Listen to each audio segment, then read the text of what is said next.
అసలు ఫైమోసిస్ అంటే ఏంటి, బెలనైటిస్ అంటే ఏంటి, బెలనోపాస్టైటిస్ అంటే ఏంటి అనేది వాళ్ళు తెలుసుకుందాం. సో ఫైమోసిస్ అంటే ఏంటి అంటే ఈ చర్మం అంటే అంగం ముందర ఉన్న చర్మం ఏదైతే ఉందో ఆ చర్మం యూజువల్గా ఫ్రీగా మూవ్ అవుతూ ఉండాలి మనకి.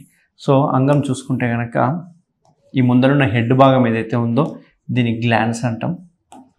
ఈ పైన చర్మం ఏదైతే ఉందో ఫ్రీగా మూవ్ అయ్యి ముందరుకుంటుంది. బట్ కిందున్న చర్మం మాత్రం ఇక్కడ అటాచ్ అయ్యి ఈ రకంగా మూవ్ అవుతుంది కిందికి. సో ఈ అటాచ్మెంట్ ఏదైతే ఉందో ఈ అటాచ్మెంట్ని మనము ఫ్రెన్యులం అని అంటాం. ఫ్రెన్యులం.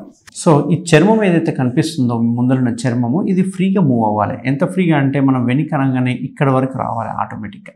సో ఈ గ్లాండ్స్ మీద ఫ్రీగా మూవ్ అవుతూ ఉండాలి. బట్ చాలామందికి ఏమవుతుందంటే అది గ్లాండ్స్ మీద ఫ్రీగా మూవ్ అవ్వదు, స్ట్రక్ అయినట్టుగా ఉంటుంది. కొందరికి మూవ్ చేస్తే పెయిన్ అనిపిస్తుంది, కొందరికి ఈడి వరకే వస్తుంది, మిగతా బ్యాక్ సైడ్ రాదు. అంతేకాకుండా కొందరికి కంప్లీట్ అతుక్కపోతుంది, ముందర చిన్న పిన్ పాయింట్ హోల్ లాగా అనిపిస్తుంది.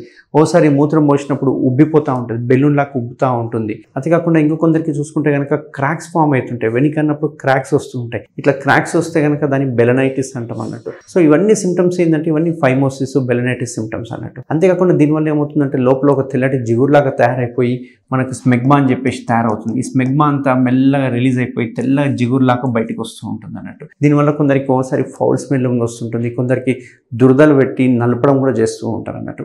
ఓసారి ఇంటర్కోట్ చేసినప్పుడు విపరీతమైన మంట, నొప్పి అవుతుంది.